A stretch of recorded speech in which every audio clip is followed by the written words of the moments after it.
ગામમાં જે ગીત ગઢડામાં બન્યું એ બનાવની વાત કરી અને બીજા અહીંયા બરોડાની અંદર એક સફાઈ કામદાર બેન કે જેની હત્યા કરી નાખવામાં આવેલી એની વાત કરી. આકોલાડીની અંદર 11 લોકોને જન્મટીપની સજા અપાવડાવી એની વાત કરી. ત્યાર પછી વાસણા અમદાવાદ જેવા સિટીમાં જે કઈ બનાવો બન્યા છે એવા વિલાબેને વાત કરી. વાસણામાં આપણે હમણાં અરવિંદભાઈના જે ખૂન હત્યારા છે એની વાત કરી, વિનોદભાઈ એના ભાઈ.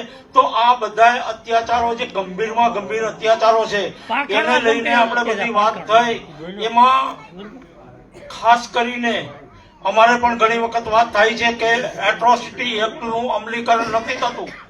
તો આ બાબતે વિધાનસભામાં તમે પ્રશ્ન ઉઠાવો, અમે તમારી સાથે છીએ, લડત લડવા માટે સાથે છીએ. નિયમ 15 કે જ્યાં સ્પેશિયલ કન્ટીજન્સી પ્લાન જેને અત્યારે વીર મેઘમાયા પ્લાન કહે છે, જો એ ખાલી નિયમ 15 નો અમલ થાય તો 1000 કરોડ કરતા વધારે રકમનું અનુસૂચિત જાતિના લોકોને એના પીડિત પરિવારોને ફાયદો થાય ને પૈસા સમાજમાં આવે. જે મેન કેરીભાઈ 2000 વાત કરી તમે હતા ત્યારે કે આ મોડલ ગુજરાત 2008માં અમે ગયા ત્યારે 42 લોકોને બિહારમાં 15D મુજબ નોકરી આપી. અહીંયા મોડલ વાઇબ્રન્ટ ધબકતું ગુજરાતે એક વ્યક્તિને નોકરી આપી નથી. પેન્શન આપતા નથી. અમુક ચુનંદા લોકો જે લોકો જાણતા હોય એને આપે છે. જમીન આપતા નથી. આવી બધી ફાળવણી કરતા નથી. તો આ બધા મુદ્દાઓને લઈને ચર્ચા થઈ છે. તમે આમાં સમાજની આગેવાની લ્યો છો અને વધારે લ્યો. અમે બધા સાથે છીએ. પીડિત પરિવારો આપણી સાથે છે. આ વ્યથા અમે તમારી સમક્ષ રજૂ કરીએ છીએ. આગળનું માર્ગદર્શન તમે કરો. જય ભીમ.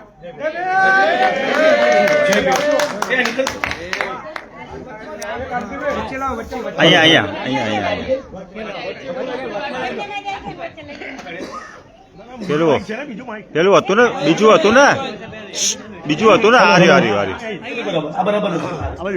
બીજું હતું ને, પેલું હતું ને, પેલું ડાયરેક્ટ બોલવાનું ક્યાં ગયું? નહીં ભાવે એમને બહારમાં જ ભાવે.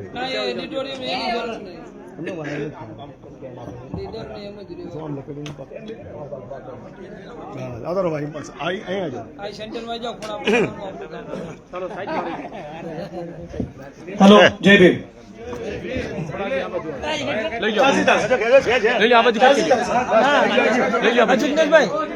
સેન્ટર સેન્ટર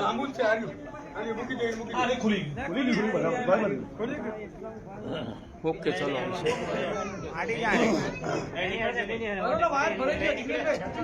ખેંચવાનું હોય એમ એમને પતંગ બહુ જગાઈ. એમને ધારાસભ્યોની બુદ્ધિ પર બહુ માન નથી. જય ભીમ. કાંતિભાઈએ જે ભૂમિકા બાંધી એ દિશામાં જ મારી વાતને લઈ જઉં છું. આપણે શું કરવું જોઈએ, શું પ્રશ્નો છે એકંદરે આપણે જાણીએ છીએ, પણ આપણે શું કરવું જોઈએ એ દિશામાં હું થોડીક આજે વાત કરું. 2011 ના સેન્સસ પ્રમાણે ભારતમાં શેડ્યુલ કાસ્ટની દલિત સમાજની વસ્તી એ 30 કરોડ હતી. આજે એ લગભગ 35 કરોડની આજુબાજુ હોવી જોઈએ.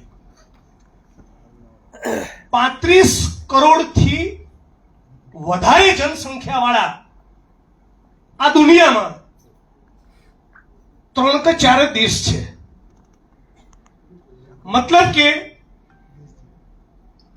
દલિતોની સંખ્યા કોઈ એક રાષ્ટ્ર હોય તો આખી દુનિયામાં 4થા 5મા નંબરની આપણી જનસંખ્યા થાય, અને છતાં પ્રત્યેક દિવસે આપણે માર ખાઈએ છીએ. આટલી મોટી આપણી સાઈઝ છે. 35 કરોડ. આ 35 કરોડમાંથી લગભગ 70 થી 75% દલિતો એ ગામડામાં વસે છે. એટલે આપણે સાદી ભાષામાં કહીએ તો 100 દલિતો હોય ભારતમાં તો એમાંથી 70 થી 75 ગામડામાં વસે છે અને 25-30% એ શહેરોમાં વસે છે. ધારો કે બિહાર હોય તો કદાચ 82% ગામડામાં વસતા હોય બને. અને આપણા ગુજરાતમાં સુરત, બરોડા, રાજકોટ, અમદાવાદ, પોરબંદર, ભાવનગર, જામનગર, ખેડા, આણંદ, આ બધા શહેરો, પાલનપુર, ગાંધીનગર, એટલે થોડુંક શહેરીકરણ બીજા રાજ્યોની તુલનામાં આપણે ત્યાં વધારે હોય તો કદાચ 68-70% હોય. એટલે મુદ્દે આપણે જેને દલિત કહીએ છીએ એ એકંદરે લાર્જલી મોટા ભાગે મહદઅંશે ગામડામાં વસનારો માણસ છે. આ વાત સાચી? મુદ્દા નંબર 2, શહેરમાં વસનારો દલિત અને ગામડામાં વસનારો દલિત, આ બંને દલિતો પૈકીના 80-85% મજૂર છે, શ્રમજીવી. સુરતમાં હોય, વડોદરામાં હોય, રાજકોટમાં હોય, અમદાવાદમાં હોય તો ક્યાં છે? તો ચાલીઓમાં, ઝૂંપડપટ્ટીમાં, કન્સ્ટ્રક્શનની સાઇટ પર સિક્યુરિટી ગાર્ડ તરીકે, આપણી બહેનો તો આશા વર્કર અને આંગણવાડીમાં, અને શેઠિયાઓના બંગલે કચરા પોતા કરવા જાય. ગામડામાં જે વસે છે એ પૈકીના 85% એ ભૂમિહીન, જમીન વિહોણા, દાળિયા ખેત મજૂર છે. આ આંકડા સાથે સહમત છો? આમાં 5% આમ બી હોય ને 5% આમ પણ હોય. મતલબ કે એકંદરે આપણે જેને દલિત કહીએ છીએ એ દલિત એટલે મજૂર માણસ. તો દલિત આંદોલન એ મજૂરોનું આંદોલન હોવું જોઈએ કે નહીં? તો બોલો, દલિત આંદોલનમાં મજૂર આવો શબ્દ આપણે વાપરીએ છીએ? કેમ નથી વાપરતા? કેમ કે આજની તારીખે દલિત આંદોલન ઉપર જેનો પ્રભાવ છે એ મોટા ભાગે મધ્યમ વર્ગના દલિતો છે. શ્રમજીવીઓની ચળવળ પતી ગઈ. ખેત મજૂરોનું કોઈ સંગઠન ગુજરાતના દલિતો જોડે નથી. મનરેગાના કામદારોનું કોઈ યુનિયન આપણે ચલાવતા નથી. શહેરોમાં આપણા કોઈ ટ્રેડ યુનિયનો બચ્યા નથી. તો આપણે શું કરીએ છીએ? 14મી એપ્રિલ, 6 ડિસેમ્બર, ભીમા કોરેગાંવ દિવસ, સંવિધાન દિવસ અને ગાંધીનગરના આંબેડકર હોલમાં આવી ચર્ચા. સિવાય કઈ નહીં. અને ઉપરાંત બીજા 2 કાર્યક્રમો કરીએ છીએ: તેજસ્વી તારલાઓનું સન્માન અને સમૂહ લગ્ન. બીજું કઈ નહીં. બરાબર. બરાબર. હા. તો આપણે 100 માંથી 80 જો શ્રમજીવી મજૂર દલિત હોઈએ તો ઓઢવમાં, નરોડામાં, વટવામાં, રાજકોટના સાપર વેરાવળમાં, સુરતમાં જેટલી પણ ફેક્ટરીઓમાં શ્રમજીવીઓ કામ કરે છે એને સંગઠિત કરી એના યુનિયન બનાવવા જોઈએ કે નહીં? મુદ્દા નંબર 1. તો આજની આ ચિંતન સભામાં દશા તો આપણે ચર્ચા કરી, મારી પૂર્વે હું બી કરીશ, મારા પછીના બી વક્તા કરશે. દિશા, કઈ દિશામાં જવું છે? તો પહેલું આ ગાંધીનગર થી બાજુમાં અડાલજમાં ઈંટોના ભઠ્ઠા છે. ચાલો તારીખ નક્કી કરીને જઈએ જોવા કે કોણ છે મજૂર, કોણ હશે? આપણા જ છે. આદિવાસી દલિતો, આદિવાસીઓ અને ઓબીસી. ત્યાંના છત્તીસગઢના, ઝારખંડના, મધ્યપ્રદેશના, રાજસ્થાનના અને ગુજરાતના. એટલે દલિત આંદોલન તરીકે પહેલો આપણો સંકલ્પ એ હોવો જોઈએ કે દલિત તો છીએ પણ 100 માંથી 70, 100 માંથી 75, 100 માંથી 80 શ્રમજીવી છીએ. વ્હાઇટ કોલર એટલે શાહીબાગમાં જેના 3 BHK ના ફ્લેટ છે અને જેવા મકાનમાં હું રહું છું એવો આરક્ષણથી લાભાર્થી બનેલો દલિતોનો મધ્યમ વર્ગ તો 5-10% થી વધારે નથી. જે BSNL માં લાગ્યો, રેલવેમાં લાગ્યો, શિક્ષક બન્યો, તલાટી બન્યો, PSI, PI બન્યો, કોન્સ્ટેબલ બન્યો, વકીલ બન્યો, ડોક્ટર બન્યો, એન્જિનિયર બન્યો, IAS, IPS, MP, MLA બન્યો, આ વર્ગ 5-10% થી વધારે નથી. તો બાકીના જે 80% શ્રમજીવી 80% મજૂર હોય તો દલિત આંદોલન પણ મજૂરોનું આંદોલન બનવું જોઈએ. જે આપણા બાપ દાદા મિલો ચાલતી હતી ત્યારે જે મજૂર ચળવળ કરતા હતા અને એ લોકોની ચળવળોના કારણે 81-85 ના અનામત વિરોધી આંદોલનમાં મિલોમાં સાયકલ લઈને ટિફિન લઈને જનારા મહેસાણા ને ચરોતર ને સૌરાષ્ટ્રમાંથી આવીને જે દલિતો અમદાવાદમાં વસ્યા એમણે ગોળીઓ અને દંડા ખાધા ત્યારે અનામત બચી અને એમાંથી આ ચાંદખેડાના મોટેરા અને સાહેબાગ ઉભા થયા છે. એમાંથી ઉભા થયા છે. એટલે આ શ્રમજીવી ચળવળ બનવી જોઈએ અને એના માટે જ્યાં પણ દલિતો, ઓબીસી સમાજ, ડીએનટી સમાજ, મુસ્લિમ, આદિવાસી આ વંચિત સમુદાયો જ્યાં પણ મજૂરી કરતા હોય ત્યાં એમને સંગઠિત કરી એમના યુનિયન બનાવવા જોઈએ. આ પહેલી વાત. બીજી વસ્તુ, આપણે બધા દલિત આંદોલન સાથે જોડાયેલા છીએ અને આપણી વચ્ચે ઘણા બધા પીડિત પરિવારો છે. મેં આખા ગુજરાતમાં અને દેશમાં જ્યાં પણ દલિતોને પૂછ્યું કે તમારી સાથે જાતિ વિષયક કોઈ અપમાનિત નથી કરતા, ઉદાહરણ તરીકે મારઝૂડ નથી કરતા, પણ તમને રિસ્પેક્ટફુલી પ્રેમથી કહે કે ભાઈ તમે દલિત છો, આ કુવામાંથી પાણી નહીં ભરવાનું, આવું કે તો નાગરિક હક સંરક્ષણ ધારા મુજબ ગુનો બને. આ અસ્પૃશ્યતા કહેવાય. કહેવાય કે નહીં? હવે જોઈ લો તમે, બોટાદમાં, ભાવનગરમાં, અમરેલીમાં, જુનાગઢમાં, સુરેન્દ્રનગરમાં, પાટણ, બનાસકાંઠા, મહેસાણા, કચ્છ, બધા શહેરો ક્યાંય અસ્પૃશ્યતા નાબૂદીની કેમ્પેન સમાજ કલ્યાણ વિભાગ ચલાવતું નથી અને દલિત આંદોલન પણ ચલાવતું નથી. આ વર્ષ એ મહાડના સત્યાગ્રહનું 100મું વર્ષ છે, ઉના કાંડનું 10મું વર્ષ છે. પણ ગુજરાતના દલિતો એટ્રોસિટીની ઘટના વખતે મામલતદારને, પ્રાંતને, કલેક્ટરને, એસપીને આવેદન પત્ર આપવા જાય છે, પણ અસ્પૃશ્યતા નાબૂદીના મુદ્દે ક્યાંય પણ ગુનો દાખલ કરાવવા એક ફકરો પણ લખતા નથી. એટલે રાજકીય પક્ષો, મારી પાર્ટી સહિત રાજકીય પક્ષોનો પણ એજન્ડા નથી કે અસ્પૃશ્યતાનું કલંક દૂર થાય.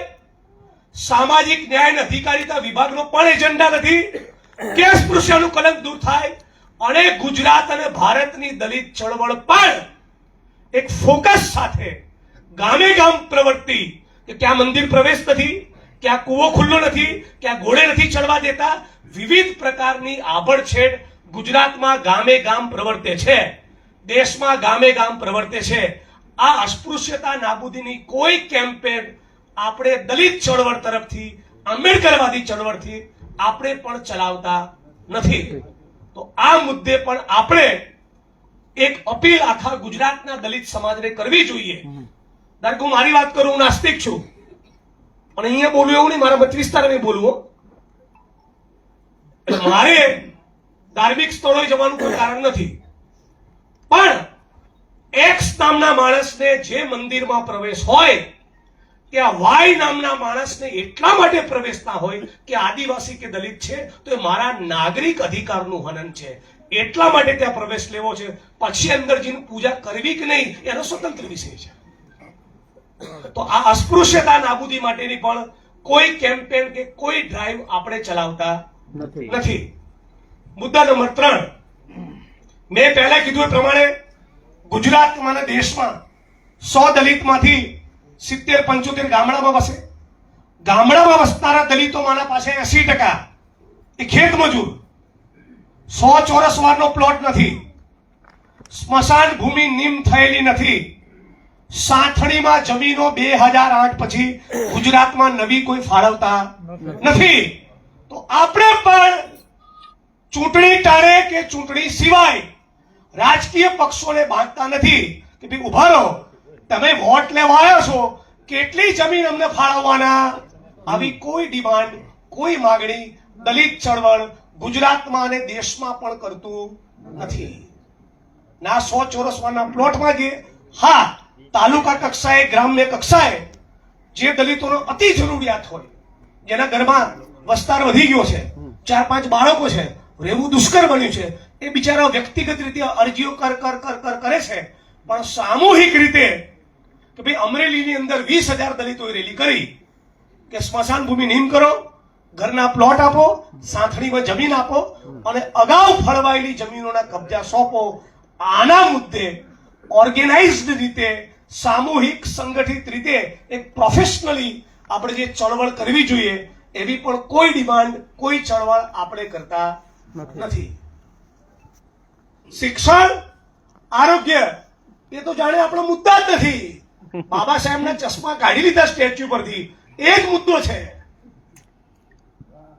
93,000 સરકારી સ્કૂલો બંધ થઈ. આજે કાંતિભાઈને આપણે બધા ભેગા મળીને અમદાવાદમાં 20,000 દલિતોનો મોરચો કરવો હોય, આદિવાસી દલિત સમાજની 25-50,000 ની રેલી કરવી હોય તો એના માટે સંસાધન જોઈએ, બેનર જોઈએ, પોસ્ટર જોઈએ, પત્રિકા જોઈએ, માઇક જોઈએ, મંડપ જોઈએ, મંચ જોઈએ, ખુરશી જોઈએ, પાથરોનું જોઈએ, પોલીસ પરમિશન, માણસોને લાવવા અમુક વાર લક્ઝરીઓ મૂકવી પડે, આખું તંત્ર ગોઠવવું પડે ને. આ લોકોએ જોયું કે પૈસા આવે છે ક્યાંથી? તો કે દલિત સમાજના બ્યુરોક્રેટનો એક વર્ગ છે, એ લોકો પૈસા આપે છે. આ બધા બ્યુરોક્રેટ બન્યા કઈ રીતે? તો કે અનામતના કારણે. અને ભણ્યા એટલે ક્યાં ભણ્યા? દરિયાપુર શાળા નંબર 4,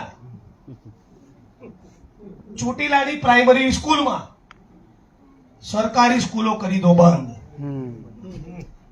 93,000 સરકારી સ્કૂલ અને એવરેજ એક સ્કૂલના 300 વિદ્યાર્થી તમે ગણો, 2 થી 2.25 કરોડ થયા. આમાંથી ઘણી બધી સ્કૂલો મર્જ થઈ એટલે વિદ્યાર્થીઓ ત્યાં શિફ્ટ થયા હશે. ઘણા બધાએ પેટે પાટા બાંધી પોતાના બાળકોને પ્રાઇવેટમાં મૂક્યા હશે. ઘણા બધાના બાળકો તકલીફ વેઠીને 5-7-8 કિલોમીટર દૂરની સ્કૂલમાં જતા હશે. પણ આ 2 થી 2.25 કરોડ અફેક્ટ થયેલા લોકોમાંથી ખાલી ચોથા ભાગના લોકોનું ભણતર છૂટી ગયું હોય એવો કાચો આંકડો ઘડીએ તો પણ 50 લાખ થાય. નહેરુને ટેન્શન હતું 1950માં કે આટલી બધી વસ્તી ક્યારે ભણાઈશું. ઇન્દિરાને ટેન્શન હતું, મોરારજી દેસાઈને ટેન્શન હતું. આ સરકાર ઉલટું કરીને તમારી સ્કૂલો ખતમ કરી રહી છે. ના રહેગા બાંસ, ના બજેગી બાંસુરી. તમે ભણો નહીં, BSNL ના રેલવેમાં લાગો નહીં અને જિગ્નેશભાઈને ચૂંટણીમાં ફંડ આપો નહીં. તમે ONGC IOC માં લાગો નહીં અને આવા હોલ બુક કરાવો નહીં. તમે PSI PI બનો નહીં અને તમે રેલી ધરણાના આયોજનમાં યોગદાન આપો નહીં. એટલે સરકારી સ્કૂલો પણ કરી નાખી બંધ. આ 93,000 સરકારી સ્કૂલો જે બંધ થઈ એની સામે દલિતોનો કોઈ વ્યાપક મોરચો જોયો ના. મારો મત વિસ્તાર વડગામ બનાસકાંઠામાં આવ્યો. એનો છેલ્લો ખૂણો નળાબેટ સુઈગામ. સુઈગામ થી પાલનપુર આવતા રસ્તામાં 130 કિલોમીટર થાય. આ 130 કિલોમીટરના રસ્તામાં એક પણ PSC CSC સબ સેન્ટર ડિસ્ટ્રિક્ટ હોસ્પિટલ એવી નથી જ્યાં MRI નું મશીન, CT સ્કેન નું મશીન હોય, બાયોપ્સી થાય કેન્સરની ગાંઠના નિદાન માટે અને પેટ સ્કેન હોય. હવે કાંતિભાઈ એક ડોક્ટર છે અને આ ભાઈ એમની જોડે બતાવવા ગયા સુઈગામમાં, સાહેબ ગાંઠ થઈ છે. તો ડોક્ટરને બાયોપ્સી કર્યા વગર ખબર પડે કે સાદી ગાંઠ છે કે કેન્સરની? MRI કે CT સ્કેન કરાયા વગર ખબર પડે? 20 વર્ષ પહેલા આજથી પેટ સ્કેન નું મશીન સુધાઈ ગયું. આમાંનું કશું જ નળાબેટ થી પાલનપુર આવો 130 કિલોમીટરના રસ્તામાં જોવા મળે નહીં. કોણ જાય છે દવાખાનામાં? કરોડપતિઓ, પૂંજીપતિઓ, ઉદ્યોગપતિઓ, કોર્પોરેટ કંપનીના માલિકો, એમના હાડુભાઈના બનેવીઓ. ગરીબ લોકો કોણ જાય છે? ગરીબો. આપણે. પણ આ પણ દલિતોનો વિષય નથી કેમ કે બાબા સાહેબના ચશ્મા નથી કાઢી લીધા.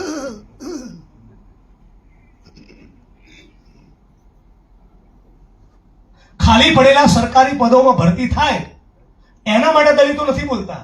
PSI ની 84 પોસ્ટમાં અનામત સરખી રીતે લાગુ ના કરી એ મુદ્દો બને છે. પણ એ મુદ્દો બનવો જ જોઈએ. હું લડું છું એના મુદ્દે. પણ ખાલી પડેલા તમામ સરકારી પદોમાં ભરતી થાય એની માંગણી કરી હોય તો 8,400 લાગે. તો આપણે શિક્ષણના મુદ્દે લડતા નથી, આપણે આરોગ્યના મુદ્દે લડતા નથી, આપણે રોજગારના મુદ્દે લડતા નથી, આપણે જમીનના મુદ્દે લડતા નથી, આપણે ઘરના પ્લોટ માંગતા નથી, સ્મશાન ભૂમિ નીમ થાય એના માટે લડતા નથી, આપણે અસ્પૃશ્યતા નાબૂદીની કોઈ કેમ્પેન ચલાવતા નથી. તો આપણે લડીએ છીએ કયા મુદ્દે? આપણે ફેક્ટરીઓમાં લઘુત્તમ વેતન મળે શ્રમિકોને એના મુદ્દે લડતા નથી. આપણા કર્મચારીઓનું પીએફ કપાય, એને પગાર ચિઠ્ઠી મળે, એને કોન્ટ્રાક્ટમાંથી કાયમી કરે, હાયર એન્ડ ફાયરની પોલિસી ના હોવી જોઈએ, તો એના મુદ્દે આપણે લડતા નથી. આપણે ખાલી એટ્રોસિટી સિવાય લગભગ લડતા નથી. તો દશા તો આ છે, પણ દિશા જો બદલવી હશે દલિત આંદોલને, તો પોતાનો નજરિયો, પોતાનો દ્રષ્ટિકોણ બદલવો પડશે. રાઈટ. વાદળી રંગના ખેસ ધારણ કરી સફેદ જબ્બા ઉપર એને ચડાઈ 14મી એપ્રિલે 14,000ની રેલી કરવાથી 1 ઇંચ જમીનનો કબજો મળશે નહીં. જય ભીમ. અને મેં જે મુદ્દાઓની ચર્ચા કરી એને આપણે તાલવી લઈએ. મારાથી વધારે સમજનારા માણસો જોડે બેસીને એમાં બીજા 5 મુદ્દા એડ કરીએ, અને ધારો કે એવા 10 મુદ્દા નીકળે કે 15 મુદ્દા નીકળે કે 20 મુદ્દા નીકળે, એ મુદ્દે ગાંધીનગરમાં 1,00,000 માણસ ભેગું કરીએ તો એનો પ્રભાવ પડે. આજે ઉનાળા પીડિતો હમણાં કદાચ જમવા ગયા હશે, આપણી વચ્ચે હતા ને બાલુભાઈ ને બધા, ગોવિંદભાઈ માટે જબરદસ્ત તાળીઓનો આવકાર થઈ જાય. આપણી વચ્ચે ઉપસ્થિત છે ગોવિંદભાઈ, પેલું ઉભા થાય, થોડા વાળ જતા રહે પણ વાંધો નહીં, સ્માર્ટિંગ લાગે. ભાઈ ગોવિંદભાઈ માટે તાળીઓનો આવકાર થઈ જાય. દલિત અત્યાચારની, ઉના સહિતની અનેક મેટરમાં ખૂબ સિન્સિયરલી લડતા હોય છે. આની સાથોસાથ થાનગઢ, આકોલાલી, ઉના આવા 10 કેસ અલગ તારવી, દરેક પીડિતને ન્યાય મળવો જોઈએ, પણ 10 કેસ જેણે આખા ગુજરાત અને દેશના દલિતોનું ધ્યાન ખેંચ્યું હોય, જે અતિ ગંભીર, અતિ સંગીન ઘટના હોય, એવા 10 કિસ્સામાં સુપ્રીમ કોર્ટ સુધી લડવા માટેની એનું ફોલોઅપ કરે એવી અલગ ટીમ હોવી જોઈએ. આપણું શું થાય છે, 19 મેના રોજ એક ઘટના બની, પણ હળું ટોળું લઈને બધા આપણે ગયા, જય જય જય જય જય ભીમ, જય ભીમ, જય ભીમ, એફઆઈઆર કરો, ધરણા કરો, ટોળું લઈને જાય, એફઆઈઆર આપણે કરાવીએ, અને 8 દિવસ પછી બીજી ઘટના બને એટલે ફરી ત્યાં જોઈએ, પેલી ઘટનાનો ફોલોઅપ કોઈ ના કરે. ભૂલી જવાનું. આવું થાય છે, મારાથી બી થાય છે, 100%. આપણા બધા બી થાય છે. બધાને. એટલી ભયંકર ગંભીર ઘટનાઓ બન્યા જ કરતી હોય છે. તો આપણી જોડે દરેક જિલ્લામાં એડવોકેટ મિત્રોની ટીમ છે. આખા ગુજરાતમાંથી ધારો કે 20 એવા એડવોકેટ તૈયાર થાય કે વર્ષે અમે 5 જ કેસ સમાજ માટે ફ્રી ઓફ કોસ્ટ લડીશું. 5 જ. તો પણ 100 જેટલી બળાત્કાર, સામૂહિક બળાત્કાર, જમીનોના કબજા દબાણમાં હોય, સફાઈ કામદારો ગટરમાં મોત થયું હોય, કે ખૂન જેવી અતિ ગંભીર 100 ઘટનાઓમાં આપણે સિરિયસલી ફોકસ કરીને આપણે લડી શકીએ. એક આ બાબતનું પણ આપણું આયોજન હોવું જોઈએ. બીજી બાબત કે આપણે બધા જાણીએ છીએ કે પાણી આપો તો, આપણે દર વર્ષે ફેબ્રુઆરી અને માર્ચમાં વિધાનસભાનું સત્ર આવે, વર્ષોથી આવે છે ને.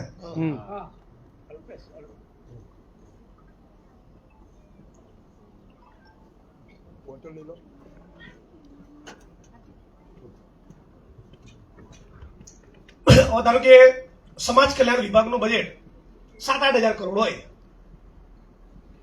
આમ ટોટલ બજેટ 4,08,000 કરોડનું.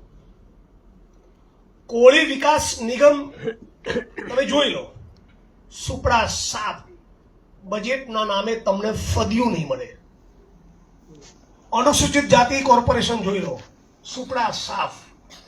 એવું ને એવું ગોપાલક મંડળનું, ગોપાલક વિકાસ નિગમ કહેવાય. એટલે માલધારી સમાજ ઓબીસી, કોળી ઠાકોર ઓબીસી, અને એવું ને એવું દલિત અને આદિવાસી સમાજના કોર્પોરેશનમાં. તો 4,08,000 કરોડના બજેટમાંથી વસ્તીના પ્રમાણે બજેટ આપો એવું આપણે બોલીએ.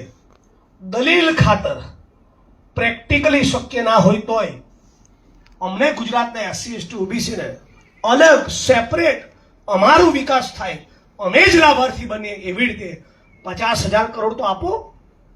આવી માંગણી લઈને આપણે લાખ માણસ ડિસેમ્બરમાં ભેગા થયા હોય અને સરકારને 2 મહિના પહેલા કીધું હોય, કોંગ્રેસની સરકાર હોય કે ભાજપની, અમારે તો 50,000 કરોડ જોઈએ, તમારું જે બજેટ રહ્યું એમાંથી અમને 50,000 કરોડ આપો. આવી પણ આપણી કોઈ માંગણી નથી. એટલે એના કારણે શું થયું છે, કેક ઉપરની લાલ રંગની તૂટી ફૂટી એ 15% ખાય છે અને આપણે 85% તૂટી ફૂટી ખાઈએ છીએ અને 15% આખી કેક ખાઈ જાય છે. કોઈ સંસાધનની બાબતમાં આપણો દ્રષ્ટિકોણ જ નથી. દલિતોએ તો લડાઈ એવી લડવી જોઈએ કે અમને કોન્ટ્રાક્ટ આપો દરેક જિલ્લામાં 500 કરોડના. આ દલિત આંદોલનનો એજન્ડા બનવો જોઈએ. આપણી ડિમાન્ડ એ હોવી જોઈએ 1 કરોડ રૂપિયા વિદેશ લોનની સહાયના કરો. 1 કરોડ તો અમને પોસાય પરદેશ જવાનું. ગુજરાતમાં દલિત સમાજના ધારાસભ્યો છે, સંસદ સભ્યો છે, મંત્રીઓ છે, આઈએસ છે, આઈપીએસ છે, આઈએફએસ છે, આઈઆરએસ છે, બિઝનેસમેન છે. હાઈકોર્ટમાં 5 મજબૂત વકીલ નથી તો આપણું આયોજન નહીં હોવું જોઈએ. 2026માં નક્કી કરીએ તો આજથી 10 વર્ષમાં આપણા છોકરાઓ સિનિયર કાઉન્સિલ બને. પરદેશ ભણીને આવ્યા હોય, ટકાટક ધાણી ફૂટી અંગ્રેજી બોલતા હોય, મારા પોતાને જામીન કરાવ કોની જોડે જવું, એવો સવાલ થાય.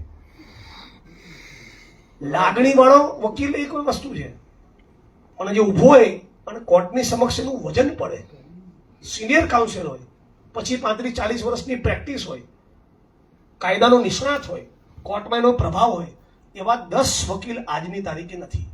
હા, સમાજ માટે લાગણી સાથે, નિષ્ઠા સાથે, નિસ્બત સાથે, પ્રતિબદ્ધતા સાથે લડનારા છે પણ એ બિલકુલ પર્યાપ્ત નથી. તો એ બાબતે પણ આપણું એક દલિત સમાજનું આયોજન હોવું જોઈએ કે આપણા 10, 15, 20 લોયર જે હાઈકોર્ટમાં પ્રેક્ટિસ કરે, આજે નથી, નો પ્રોબ્લેમ, આજથી આયોજન કરીએ અને આવતા 10 વર્ષમાં આવા 10, 15, 20 વકીલ એ આપણા સમાજમાંથી પણ કેમ ઉભા ના થાય. એમાંથી એલિવેટ થઈને 2-3 લોકોને જજ બનાવે તો અમદાવાદમાં 24,000 ઘર તોડી નાખ્યા. કદાચ કોઈ કે સ્ટે આપ્યો હોત, કદાચ કીધું કે વૈકલ્પિક વ્યવસ્થા આપો. કેટલી અમદાવાદમાં દલિતોની વસ્તી? લગભગ 9-10 લાખ, 15 લાખ. કોઈએ 15 કીધું, હું 9-10 કહું છું. ચાલો આપણે 8 ગણી લઈએ, હું તો કહું છું. હા, ઓછા, અડધા. પણ અમદાવાદમાં 25,000 ઘર તોડ્યા. એ પૈકી 99% ઘર એ SC, ST, OBC માઇનોરિટીના તોડ્યા. કરી આપણે 10,000ની રેલી? કર્યો કોઈ મોટો મોરચો બોલે? સરકાર ઉપર આપણે પ્રેશર ઉભું કર્યું? કશું જ નહીં. તો આપણા નજરિયામાં, આપણા દ્રષ્ટિકોણમાં કઈક ગરબડ તો લાગે છે ને? કઈક તો ગરબડ છે ને?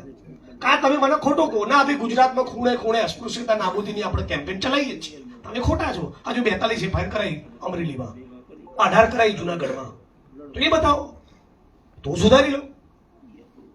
અમારે કહો આપણે દલિત આંદોલનને છેલ્લા 10 વર્ષમાં લડીને 20,000 એકર જમીનોના કબજા લીધા, 20,000 એકર નવા ફાળવવા પડ્યા સરકારે આપણા પ્રેશરમાં. એવું નથી. કેવું શિક્ષણના મુદ્દે કોઈ દાડો મેં 5,000, 10,000 દલિતોનો મોરચો નથી જોયો. આ ભઠ્ઠાના અદાલતના મજૂરોનો ન્યાય મળે એના માટે કોઈ દાડો દલિતોએ રેલી કરી હોય ગાંધીનગરમાં મેં નહીં જોયું. અખબારનગરના ઘાટલોડિયાના કડિયા નાખી જે મજૂરો ઉભા રહે છે આદિવાસીઓ, એના માટે દલિત આદિવાસીઓ ભેગા થઈને અમદાવાદમાં મોરચો કર્યો હોય કે વિધાનસભાનું મકાન અમારા બાપે બાંધ્યું અને અમે નાગા પડ્યા છીએ રોડ ઉપર. આવું કોઈ કીધું હોય દલિત આદિવાસીઓ ભેગા મળીને? એવું જોયું? છેલ્લે બહુ મોટી ફેક્ટરીની હડતાલ આપણે ક્યારે જોઈ? 2,000-5,000 મજૂરોની હડતાલ ચાલતી હોય, બધા દલિત સંગઠનો જઈને બેસી ગયા હોય. નહીં, નથી કરી કોઈ. સિવિલ VS શારદાબેન LG ની અંદર સુવિધાઓ નથી, એના માટે દલિતોએ માગણી કરી. મતલબ કે આ મુદ્દે રીથિંક કરવાની, એક પુનર્વિચાર કરવાની ગુજરાતના આખા દેશમાં આવું છે. મહારાષ્ટ્રની અંદર બી બધા આંબેડકરાઇટ્સનું ઓળખું છું, ત્યાંની જમીનોમાં દબાણ છે, કોઈ લડવા નહીં જતો. લાંબી લાંબી લાઈન હોય, 1.5 દાડો થાય તમારે ચૈત્યભૂમિ બાબા સાહેબના માળા પહેરાવી. કેટલા દાડા થાય? પણ કહો ત્યાં ઘડી સાંગલીની અંદર જમીનો ટોચ મર્યાદિત દબાણમાં છે, એ નહીં. હમ રાજસ્થાનમાં એવું છે, બધા રાજસ્થાનના મેઘવાલોને ઓળખું છું. એટ્રોસિટીની મેટર થાય તો હજળબંબ રેલી થાય અને કે 12,000 સ્કૂલ વીચી મારી તો કરંટ જ નથી આવતો. એટલે આપણે આપણી જાતને પૂછવાનું છે કે આપણે પ્રાપ્ત શું કરવું છે. બીજું આપણને કેવું શીખવાડ્યું છે, આપણે માગનારા નથી બનવાનું, આપણે તો હાલનારા બનવાનું છે. સાચી વાત, સાચી વાત. પણ એ આપનારા બનીએ એ વાતના ધારો કે આજથી 13 વર્ષ થવાના હોય તો 13 વર્ષ શું કરવાનું, બેહી રહેવાનું. ધારો કે કાંતિલાલ ગુજરાતના સીએમ 2042 બનવાના હોય તો અત્યારે આરામ કરવાનો અને અત્યારે ખાલી એટ્રોસિટીમાં જ આવેદન પત્ર આપવાનું. અત્યારે બી સારું શિક્ષણ જોશે ને. રાઈટ ટુ એજ્યુકેશનનો કાયદો બનેલો છે, પ્રાઇવેટમાં આપણા છોકરાઓને એડમિશન મળી શકે, નથી આવતા. આપે તો મધ્યાહન ભોજનનું અનાજ નથી આપતા. હમણાં જ વિધાનસભામાં મારા માથાકૂટથી 100 માંથી 35-40 બાળકો કુપોષિત છે. કોના છે? હા એ હા જોયું સાંભળ્યું. કોના બાળકો છે? બધા આપણા જ. દેવી પૂજક હશે, રાવણ હશે, કોળી હશે, ઠાકોર હશે, માલધારી હશે, આદિવાસી હશે, ડીએનટી હશે, કોઈ મુસ્લિમ હશે, કોઈ દલિત હશે, આપણા જ બાળકો છે. તો કુપોષણના મુદ્દે આપણે લેવા દેવા નથી. આશા રાખું છું કે થોડુંક તમે આ દિશામાં ઘરે જઈને થોડુંક ચિંતન કરશો અને નવી એક રણનીતિ સાથે ગુજરાતની દલિત મુવમેન્ટ બહાર આવવી જોઈએ. બરાબર. નવી રણનીતિ સાથે. રાઈટ. અને હું તો કહું, આ વર્ષે 1 મે 2026 થી 2027 ની વિધાનસભાની ચૂંટણી સુધી 3 જ મુદ્દામાં સફળતા મેળવવી છે. એવા કોઈ બી 3 નક્કી કરો તો એના મુદ્દે મચી પડીએ. 1 જાન્યુઆરી 2028 થી 3 મુદ્દામાં સફળતા મેળવ્યા પછી બીજા 3 ઉપાડીશું. બરાબર. મનમાં રાખીએ કે આ 25 મુદ્દા આપણા બેન, આ 25 મુદ્દે લડવું જોઈએ. એવી અન્ડરસ્ટેન્ડિંગ, એવી સમજણ, એવી આમ સહમતિ આપણે ડેવલપ કરીએ. પછી એમાંથી 3 મુદ્દા લઈએ. આવતી વિધાનસભાના સત્રમાં અમારે SC ST OBC ને 50,000 કરોડ જોઈએ બજેટમાં, બીજું કોઈ વાત જ નહીં. મુદ્દા નંબર 2, થાનગઢ, ઉના, અકોલા એવા 5 કેસમાં અમને સરકાર ન્યાય આપે. સરકાર અમે કહીએ કે હાઈકોર્ટના, સુપ્રીમ કોર્ટના બેસ્ટ લોયરને સરકાર હાયર કરે, સરકાર અપીલ બજાય. રાઈટ. દલીલ નંબર 3, 25,000 એકર જમીન ફાળવો, ચલો. અને જેટલી અગાઉની ફળવેલી જમીન છે એના કબજા સોંપો. બરાબર. બરાબર. છેલ્લી તમને એક વાત કહું, આ સુબોધભાઈ મારી ટીમમાંથી બેઠા છે. અમે સરોડાના ગામના દલિતોના સંઘર્ષ માટે ગોવિંદભાઈ બધા મિત્રો જાણે છે, ખૂબ લડ્યા. 2006માં ત્યાં સરકારી પડતરમાંથી જમીન ફાળવી હતી ધોળકાના દલિત સમાજના આપણા ભાઈઓના સરોડા ગામમાં, અને કબજો નહોતો સોંપાતો. હું 2009 થી વધતો હતો. પછી 2012માં હાઈકોર્ટમાં PIL ફાઇલ કરી, સરકારે સોગંદનામું કર્યું કે વાત સાચી છે, જમીન ફાળવી છે પણ માપણી કરી નથી. સોગંદનામામાં સરકારે કીધું માપણી કરી નથી, કબજો સોંપાયો નથી અને અન્ય ઇસમોનું દબાણ છે. એટલે મને એમ કે સરકારે એફિડેવિટ કર્યું તો ક્યાં છટકવાની, હવે તો આપવું જ પડશે. એ વાતને બીજા 4 વર્ષ થઈ ગયા. ગુણાકાંડ થયું એટલે અમદાવાદ કલેક્ટરને મેં સુબોધભાઈને બધી ટીમે આવેદનપત્રો આપવાના ચાલુ કર્યા. એક આવેદનપત્ર, બીજું, ધોળકાનો હાઈવે બંધ કરાયો, અમદાવાદના રોડ ઉપર શું છે, પોલીસ ટાંટિયા ખેંચે, આપણી બહેનોના વાળ ખેંચે ને ઢસડે અને ડબ્બામાં નાખે. હું ચાલ્યું, 2-4 મહિના ચાલ્યું હશે. આ દિવસોમાં ધોળકામાં બુદ્ધિઝમ ઉપરનો એક કાર્યક્રમ થયો. ભીખાભાઈ અમીન બેઠા છે.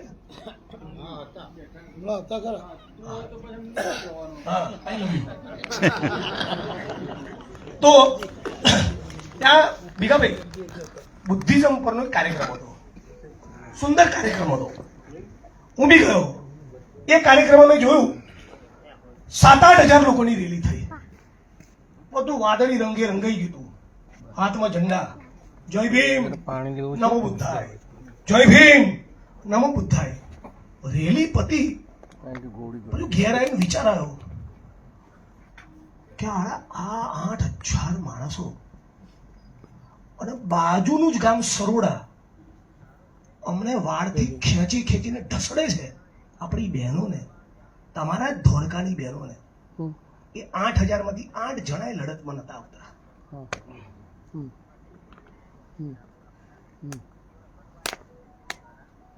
તો બુદ્ધે એવું કીધું, ખાલી શ્વાસ જતા આવતા જોવો.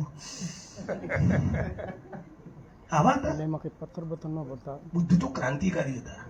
એને કેવડાય છે એક બુદ્ધને નવા સમાજનું નિર્માણ કરવું હતું. એક એવો સમાજ જ્યાં ઊંચ નીચનો ભેદ પણ ન હોય, નોકર અને માલિકના સંબંધ ન હોય, અને ઇવન ત્યાં સુધી જ્યાં ખાનગી મિલકત જગતમાં કોઈની ના હોય. એક ખૂણામાં અંદર પેલા ખૂણામાં જઈને વિપાસના કરી રાખે ચીવર પહેરીને. બુદ્ધને આવા અનુયાયી નતા જોઈતા.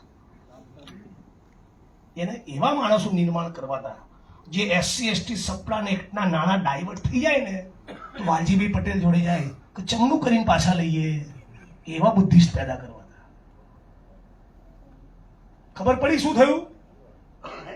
બુદ્ધિઝમ ઉપરની આવી 8-10 હજારની રેલી, પણ પેલી સરોડાની બેન ઢસરડા કરેલી છે પોતાની માલિકીની જમીનના કબજા લેવા માટે. એમાં એ 8,000 માંથી 8 જણા પણ નહીં. પછી તમે બહુ લડ્યા, બધી જમીનોના કબજા મળ્યા. તમને બધાને જાણીને આનંદ થશે. 1 વીઘો 1 કરોડ 10 લાખનો છે આજે. 1 કરોડ 10 લાખ. કેટલા વીઘા ખાલી કરાયા છે? 101 વીઘા, 115 વીઘા. અને ત્યારે સસ્તામાં સસ્તી જે જમીન છે એ 60 થી 70 લાખનો વીઘો. આપણે પ્રાપ્ત શું કરવું છે? આ બધી ઉપરની જે રંગ બધો બ્લુ થઈ જાય એ કે કુપોષણ દૂર થાય. તો કુપોષણ દૂર કરવાની રેલીમાં વાદળી ઝંડો લઈને જઈએ, નો પ્રોબ્લેમ. જમીનનો કબજો ખાલી કરવા જઈએ ત્યારે જય ભીમનો નમો બુદ્ધાય બે બોલીએ. મૂળ અસલી પદાર્થ આપણે સાઈડમાં મૂકીને ખાલી ફક્ત ભક્તિ આંદોલન ચલાવીએ તો કશું પ્રાપ્ત કરવાના નથી. મેં બોટાદમાં જમીનોની લડાઈ લડ્યા, ભાવનગરમાં લડ્યા, અમરેલીમાં લડ્યા, ચોટીલા સાયલામાં લડ્યા, રાપરમાં લડ્યા, ભચાઉમાં લડ્યા, જુનાગઢમાં લડ્યા, ધોળકામાં લડ્યા, ધંધુકામાં લડ્યા. આ બધી જ જગ્યાએ જ્યાં બી જમીનોના આંદોલનમાં હું જઉં તો ત્યાં અનેક દલિત સંગઠનો છે, અનેક દલિત કર્મશીલો છે, નાના મોટા વર્ષોથી એક્ટિવ. મારે કેમ આવવું પડે છે? તમે 35 વર્ષના કબજા લીધા નથી ત્યારે ને. 35 વર્ષથી દલિતોની માલિકીની, દલિતોને ફાળવેલી જમીનમાં 20,000 એકરમાં ગુંડાઓ ઘૂસેલા છે. કોઈ બોલતું જ નથી. વાલજીભાઈ પટેલની જીભ ઘસાઈ ગઈ.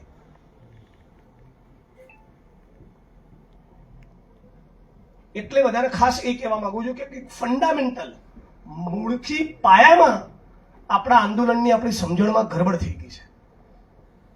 તમે મને કહો, હું જ આહવાન કરું કે આ વખતે 1 જાન્યુઆરીના દિવસે ભીમા કોરેગામ જવાનું છે, 200 લક્ઝરી થાય. 200 લક્ઝરી થાય. પણ એમ કીધું હોય કે સાયલા તાલુકાના નંડાળા ગામે કબજો લેવા જવાનું છે તો 24 જણા આવે.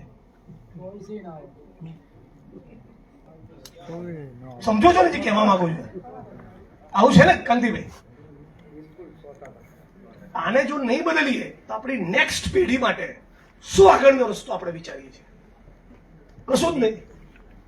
અને છેલ્લી બાબત કહીને મારી વાણીને વિરામ આપું.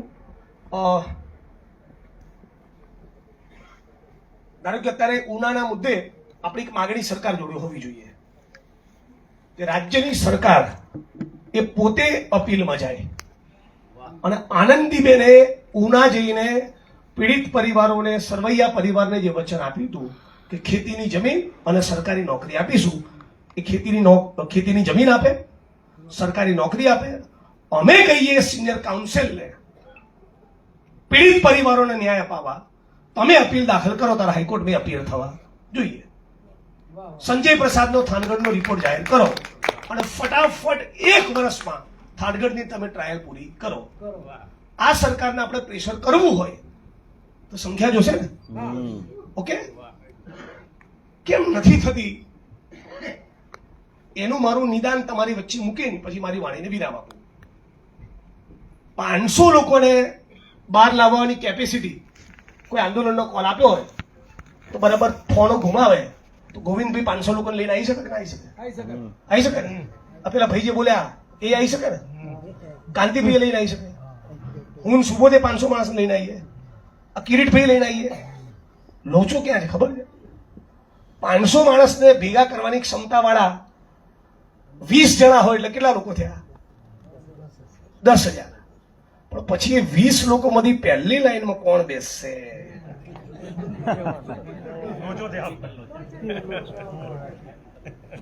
એ 20 માંથી પહેલી લાઈનમાં સેન્ટરમાં ચમ તું બેઠો? હું 500 લઈને આવ્યો હતો. પછી બીજી એમાં ગરબડ. મેવાણીએ તો 32 મિનિટ ભાષણ કર્યું, મને તો 9 મિનિટ જ આવી. આવતી ફેર નહીં આવું. ત્રીજો લોચો આજ તકમાં બાઈટ સુબોધભાઈ આપી, કિરીટભાઈ તો કે રહી ગયા. થયેલું છે ને આત્મદર્શન. મેં દલિત આંદોલનની બોડીને ચેકો મારીને બધા અવયવો જોઈ લીધા છે. એના અનુભવના પગલે કહું છું. પાછી તકલીફ છેલ્લી સૌથી ખતરનાક. એ 20 માંથી 16 તો બોલતા જ ના આવડતું હોય. 9 એવા હોય જેને આવેદન પત્ર લખતા ના આવડતું હોય. એ 9 માંથી 7 ને બાઈટ આપતા ના આવડતું હોય. મુદ્દે એક્સ્ટ્રીમ વ્યક્તિવાદ હાવી છે, ભયંકર. એટલે જય ભીમ સેના બને એટલે બીજો જય જય જય ભીમ સેના બનાવે, અને ત્રીજો જય જય જય ભીમ સેના કાશીરામ લખે. કમ્યુનિસ્ટોને બી એવું થયું. સીપીઆઈ, પછી સીપીએમ, પછી CPI-ML, CPI-ML red star, CPI-ML liberation. પછી એ આપણે આટલા, એમાં પછી 18 બ્રાન્ચો કરે. અને 18 બ્રાન્ચ વાળાને એવું મને જેવો પેરિયાર સમજાય છે ના ખબર પડે. મેવાણી એ તો કોંગ્રેસમાં છે. મને જેવો ફૂલે ખબર પડે છે. 4 વખત વાંચ્યું ગુલામગીરી, અને હું વાયરો ખબર પડે વાંચ્યું છે સ્ટેટ્સ એન્ડ માઇનોરિટીઝ. વાતો કરવી ખાલી ખાલી. આના કારણે આ 50 લાખ દલિતોના બૂચ વાગી ગયા છે. પહેલી લાઈનમાં જેને બેસવું છે ને, અને જેને બાઈટ આપી છે, એના કારણે જ આંદોલન તૈયાર નથી થઈ રહ્યું. બાકી ભારત ભૂમિમાં જે દિવસે ક્રાંતિ થઈ એની પહેલી લાઈનમાં 1 કરોડ% દલિતો જશે. માસ તો તૈયાર છે, માસ તો તૈયાર છે. માસને રમાડનારી જે બુદ્ધિઓ છે ને, એની વચ્ચેના ઝઘડા છે, એની વચ્ચેના ઈગોના ઇસ્યુ છે, એની વચ્ચેની જેલસી છે.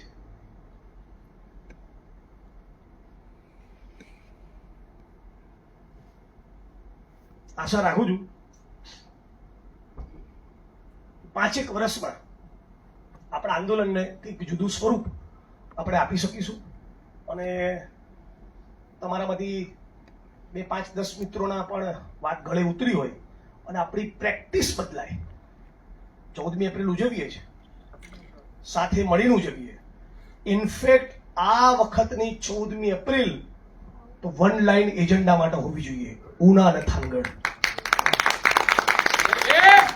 આ વખતની 14મી એપ્રિલ એ ઉના અને થાનગઢના મુદ્દા માટે હોવી જોઈએ. સંજય પ્રસાદ કમિટીનો રિપોર્ટ જાહેર કરો, 1 વર્ષમાં થાનગઢની ટ્રાયલ પૂરી કરો, અને સરકાર ઉનાના કેસમાં અપીલમાં જાય, ખેતીની જમીન અને સરકારી નોકરી આપે. બાકી તમને બાપના બોલે પાડી દઈશું. આવું 20-25 હજારનો મોરચો આપણે અમદાવાદ શહેરમાં જો 14મી એપ્રિલે કરીએ, કોઈ એક ઠેકાણું નક્કી કરીને, અને આખા ગુજરાતમાંથી બધા માણસો આવે. પછી એવો ને એવો બીજો રાઉન્ડ જુનાગઢમાં કરીએ, ગીર સોમનાથમાં કરીએ, રાજકોટમાં કરીએ, અને એમ કરીને ફરી એકવાર આખા ગુજરાતમાં એક નવી ક્રાંતિની શરૂઆત કરીએ. અને સરકાર ઉપર જરા પ્રેશર ઊભું થાય કે ભાઈ આ બધી જમીનોના કબજા સોંપવા પડશે, આ પીડિતોને ન્યાય આપવો પડશે, એવું દબાણ ઊભું થાય. અને દબાણ ઊભું કરવાની દિશામાં આપણે પ્રવૃત્ત થઈએ. આ દર્શન સોલંકીના પિતા રમેશભાઈને ન્યાય મળે, દર્શનને ન્યાય મળે, એટલું દબાણ સરકાર ઉપર ઊભું કરવામાં આપણે બધા સફળ થઈએ તો મને લાગે છે કે આજની આ ચિંતન શિબિરમાં મારું બોલવું અને તમારું સાંભળવું એ લેખે લાગ્યું. જય ભીમ.